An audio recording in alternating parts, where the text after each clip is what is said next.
Hi you guys, welcome back to my YouTube channel. I know it has been, I think, about 6 to 7 months, but I haven't been making any videos because I've kind of been dealing through this, I would say, uncertainty kind of thing, where I wasn't sure what the outcome was gonna be. So now I'm just here to tell you guys about it and why I didn't talk about it for so long and everything. So as you can see by the title, I am pregnant.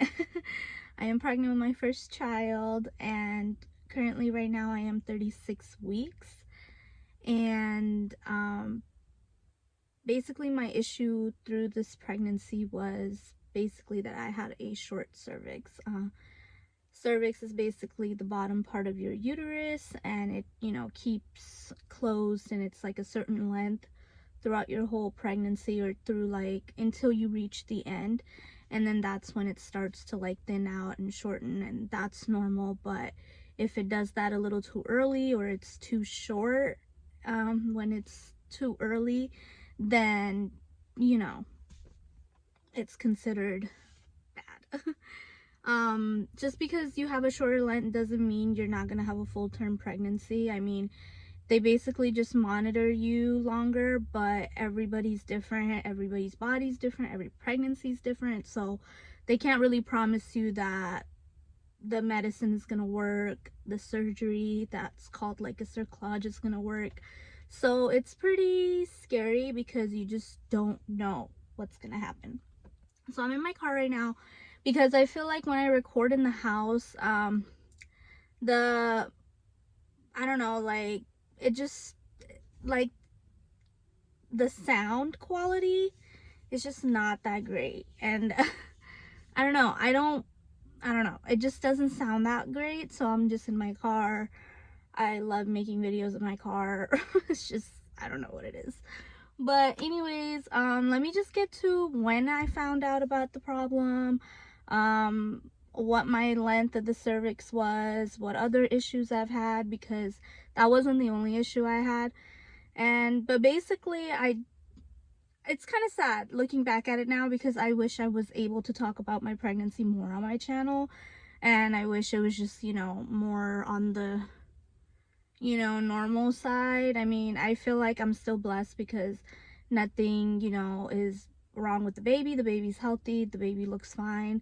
So, that itself is the whole reason why I'm pregnant.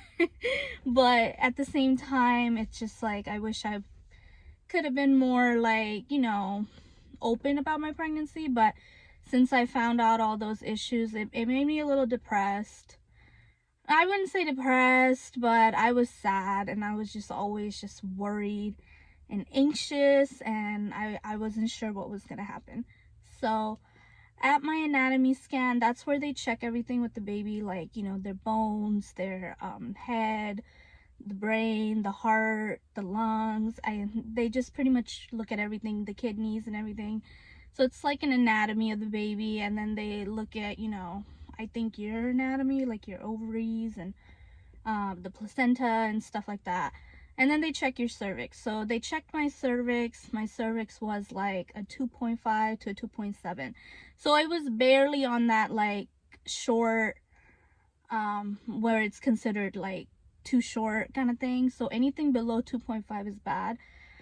And then it even said on my report that I was funneling in my cervix. So that's what confused me. That's what made me want to call them. I mean, I didn't think that the length was, I just thought that was my length, and that's that, I'm not even like a really tall person or anything. So I'm like, that should be right, It didn't say that it was abnormal or abnormally short or anything like that. It just set those numbers and that I was funneling. So I called my doctor. And then I told him, hey, what does this mean? It says that I'm funneling, and, you didn't call me about it, and you didn't let me know. Because I did Google what funneling meant, and then it told me that it could be like your water sac funneling into your cervical canal, and that could cause premature labor, and that's what made me concerned. So I called the doctor. He tells me to come in again. He said, I looked at your report. It doesn't seem like you're funneling, but just come in again, and we'll just recheck you. which kind of made me feel like he looked at it, but he kind of overlooked it or something, and then, or maybe he looked at it again and he was like, okay, we need to re-look at her just to be sure. So I go back, and then the little funneling thing is still there. It was like this much funneling, I guess, was happening. It was above my cervix, not below it or anything. My cervix was still closed. And they were like, you know what, we're just going to take precaution until you see the high risk, because you need to be further monitored. And we're going to put you on progesterone suppositories. Suppositories are basically the ones that you insert inside of you in your vagina, but TMI. And then there's even shots and like gel and all that, but I had just the pills. So I was on that for like about a week and a half, and they were like, you know, maybe this is just going to correct itself with the progesterone, so don't worry about it. Made me feel okay, but I was still a little worried about it. You know, it's my first pregnancy. I don't know what to expect. So I'm just kind of like on edge. So then what happened was I see this high risk doctor like a week and a few days later, and she basically does a whole nother anatomy scan. She looks at the baby all over again. She looks at, you know, my fluid levels and like my cervix and this and that. So she tells me that I have too much amniotic fluid for where I'm at, and the baby's measuring a little too big, and she thinks I might have gestational diabetes, or his gut system isn't like swallowing and peeing out the fluid as he should. So I'm like, oh my god. And then she basically tells me like, you know, your baby can come early. This would be his rate of survival if he were to come early. And I am just bawling at this appointment. I am so sad, you guys. I am super, super, super sad. I'm crying. You know, you don't want to hear those words from your doctor, and you're like barely halfway through your pregnancy. I was only like 21 weeks and like 5 days at that time. So I'm sad, I'm scared, and I'm just like, okay, you know, what would you recommend? What can I do? She said, we're gonna monitor you weekly. So we're gonna keep checking your cervix, see if it keeps shortening significantly, if it opens up, if it dilates. And then what we're gonna do is I'm gonna put you on a more protein diet, low carb diet, just to kind of keep your fluids at bay, so they, you know, they don't get overly heavy, because she was thinking that the fluid in my womb is like putting pressure on my cervix. And I'm not gonna lie, I wasn't eating like the best, but I was pregnant, so you know, half the time I'm sick and I'm throwing up, and half the time it's like, okay, now I want to eat something, but this is what I want, and that's what I want. So it was kind of like a this and that moment, you know. So anyway, so she tells me to basically have a better diet, keep up with the progesterone, and to just see her the next week. I go back the next week, and the cervix is still closed, and it's still measuring. It actually measured a little bit more this time. At that appointment, the first time I saw the high risk doctor, it was like 1.8 and a 2.3, so it actually got a little shorter, which worried me significantly, because I was like, oh my god, at the next appointment it's probably going to be even shorter. What can I do? Like, I don't know what my body's doing. And it just makes you feel so like bad, because it's out of your control. Your body's going to do what it's going to do. So if you're out there and you're suffering with the same issue, oh my god, I feel how you feel. Like, it's so scary. Every day is like, oh, okay, I got through this day, and then the next day you're worried about what's happening all day. Like, it's scary. But so the third time I went, like I said, it got a little bit like longer, and you know, it wasn't like super long, but it was fine. It was maintaining, and it was closed. Then I went back for the fourth time. And at that point, once I reached like 24 weeks, she wasn't going to check me anymore if my cervix just maintained, because they can't keep checking you, because it'll probably irritate it more.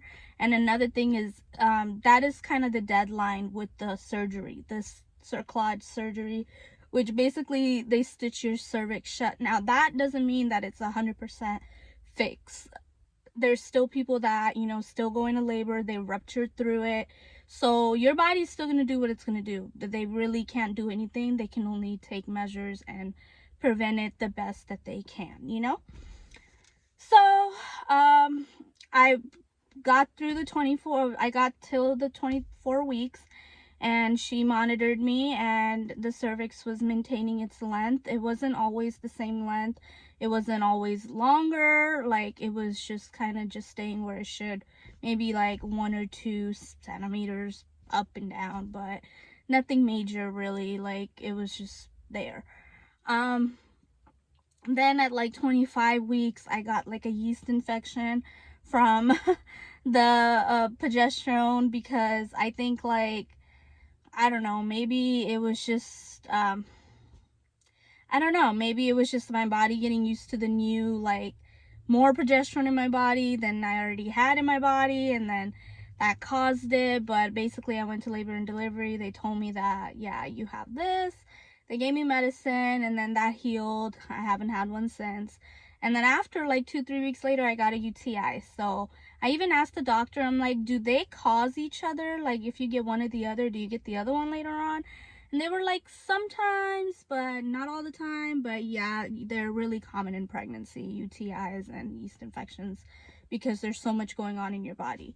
So I was like, okay, but that cleared up too. They gave me antibiotics for that. So I had like 2 scares after that whole scare. So I was just always on edge. Like, I would say from like 20 weeks to like 30, 31, 32 weeks, I was just so scared. Like, it sucked. But I am so, so, so happy that I am where I am now in my pregnancy. Like, I am almost full term, which is so great. Like, I didn't even think I would have made it this far.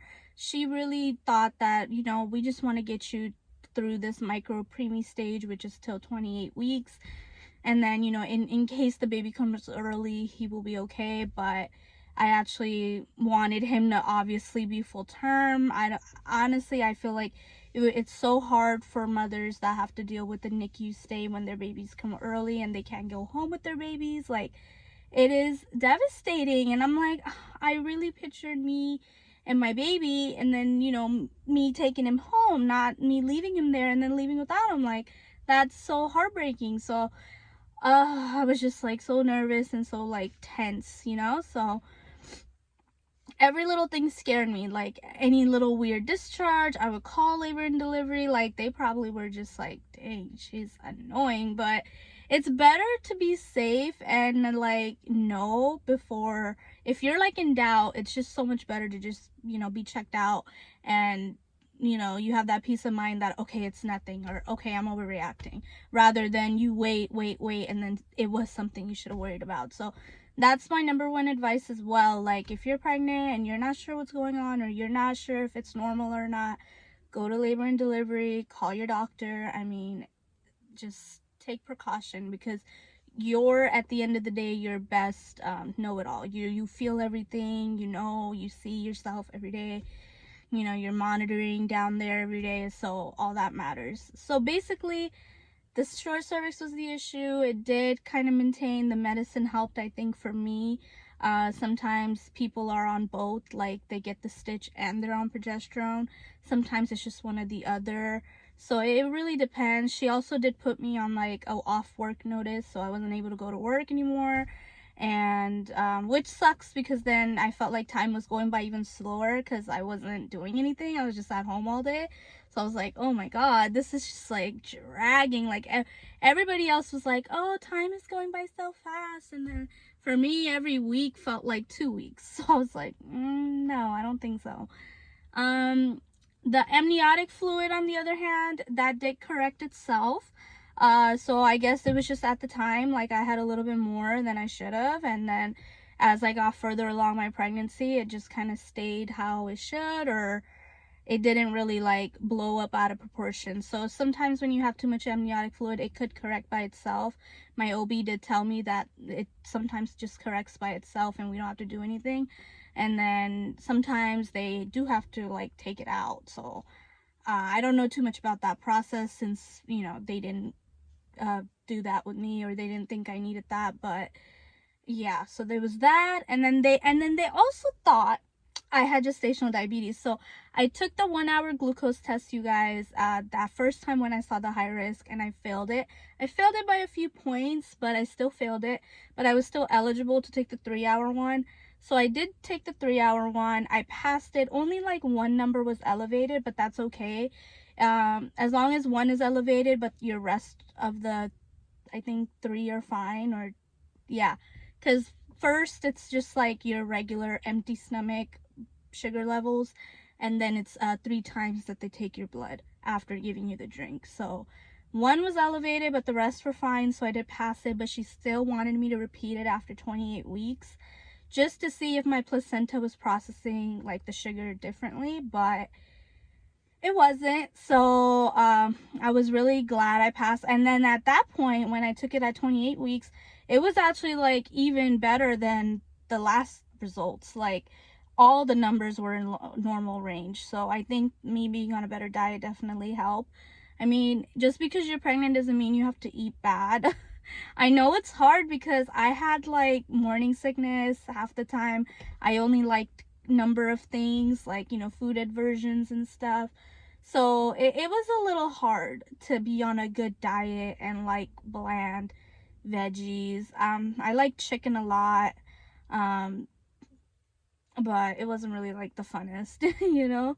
I drank a lot of like protein shakes, like the healthy ones, you know, just to kind of get that protein in as much as I could, but also be healthy about it. And low carb part kind of is hard because everything is filled with carbs, so it's hard.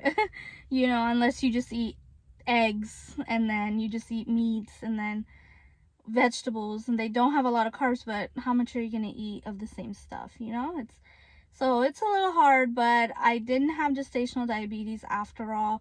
But that doesn't mean that I can't get it again in like a next pregnancy or something. So, because sometimes some people get it one time, then they don't. So it just really depends. But basically, that is where I'm at right now. I am pregnant, 36 weeks. So I give birth in March. But then again, it could be any day at this point. I don't know. So, but I'm really happy I'm at least this far in my pregnancy because he'll definitely be okay. You know, I'm not worried anymore as much, but still I'm like worried about going into labor. So I'm still a little anxious because now I feel like at this point every woman is anxious because they're like, am I going to labor today? Like, what's this going on? Right now all I really have been dealing with at like this point, I would say from like 32 weeks till now, I've been having really bad heartburn at night. In the middle of the night, I'll wake up to go pee because I have to pee a lot. And I just feel burning right in my chest and I can't lay back down. I have to sit up or I feel like I'm gonna throw up. Like one time I did throw up in the middle of the night. I threw up so much. I had like, we went out to eat and I had like this rice and like some shrimp, and it was really good and I loved it, and you know, healthy, but I don't know, the baby was not having it. And then I threw it up, you guys. I just threw it up, and well, I feel like I ate when I ate, and then I ate some again because I had leftovers, so that's where I messed up eating again. And so at that point I was like, like I threw up. It was really gross, but I haven't thrown up since. But sometimes I still feel like I might throw up if I don't sit up and I don't just, you know, stay up in this up position.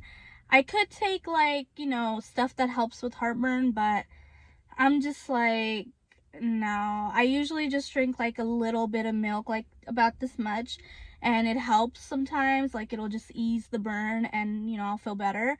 So things like that have been helping. Right now it's just really heartburn. I pee a lot. I'm thirsty. I'm out of breath. I can't really like do much because my belly's kind of in the way. And yeah, but then again, I'm just really happy I'm at this point, and I wanted to update you guys. So within like the next three weeks, baby's gonna be here soon. So I'm pretty nervous because I'm like, childbirth, fun. But you know, I think I should be able to do it, but I'm scared, you know, I'm scared. Leave your tips if you have any down there. Let me know if you suffered with like cervical shortening, and what was your doctor's plan with yours. How did you deal with it? Were you on bed rest? You know, I would love to hear like your guys' stories, because there's not really like a lot of videos out there about this issue. So I've only watched like a couple, and that's all that's really there. So it's kind of nice that now I can share my experience if someone's going through the same thing, because honestly, I was so scared. I was super scared. And because it's not one of those issues where you're like, okay, you can take this pill and you'll be fine, or you're low in iron, so here you go. Or you know, I feel like a lot of those issues that I was kind of in for, like having too much amniotic fluid, I can't control what my body's doing. Having gestational diabetes, that was going to be hard on me, because, you know, you have to really watch what you eat, and then you have to poke yourself all the time. And I was like, oh my God, that's going to be so hard on me. But luckily, I'm here now. I'm so grateful. I'm so thankful. Like, thank you. So yes, I have another appointment coming up soon for 37 weeks. At the 36-week appointment, they didn't really check my cervix or anything. They just looked at the baby. They looked at the fluid level, and it seems okay. He is head down, so that's good. But when you're giving birth, and you know, sometimes they still have to do a C-section. So it just really depends on how this is all going to play out. So we'll see. But yes, you guys, I am glad to be back. I'll be making more updates as, you know, if I'm still pregnant, if I gave birth already, or whatever happens, I don't know. But yes, this is what's going on. So yeah, that's exactly why I've been absent. I wasn't sure what was gonna happen with my body or my pregnancy. I didn't want to talk about it too soon, because I was just not ready to talk about it, and I didn't know what the outcome was going to be, so I was just nervous and afraid and anxious. So, you know, I just felt like it was just best for me to stay to myself, because I don't know, it just felt right at the time. Let me show you my bump. I can't really stand up because I'm in my car, but as you can see, pretty big. It's pretty big. It's like even bigger if I, you know, pulled up my belly, but no. I have stretch marks everywhere. Girl, I am stretching. It is getting real. I didn't have any like in the beginning at all, and I was like always applying oil just because I was like seeing when they would pop up. And then right at 30 weeks, my skin just like stretched, and it got like super itchy and stuff like that. Like, I just feel like he had his like little growth spurt. So I don't know, but I don't have any. Well, I have a lot now. They're mostly just on my stomach, like in the front and the side, but it's beautiful. I really don't even mind them, because I'd rather have him cooking and getting healthy and getting all developed in there rather than him coming early. Or I'm still just glad. Like, I don't even mind the stretch marks at all. Like, that is the least of my worries. I do use the bio oil. I really like that. I use a bag balm because some lady told me that she used it with her pregnancy and it really like helped, but it's kind of like a thick balm, so I don't use it all the time. And then I do use lotion, because first I use lotion, then I use the bio oil. So I'm running out of breath. I'm pretty much on my update as of now. I will let you guys know what happens in the next week, and then, you know, pretty much go from there. Let me know if you guys want to see a video with my first trimester. I basically just talked about the second trimester and like my issues that I was dealing with. So let me know if you guys want to know more about my first trimester. Third trimester, I kind of touched on it too, but I can tell you more in detail if you do want to see it. So I will see you in the next one. Yeah, have a great day, you guys. Bye-bye.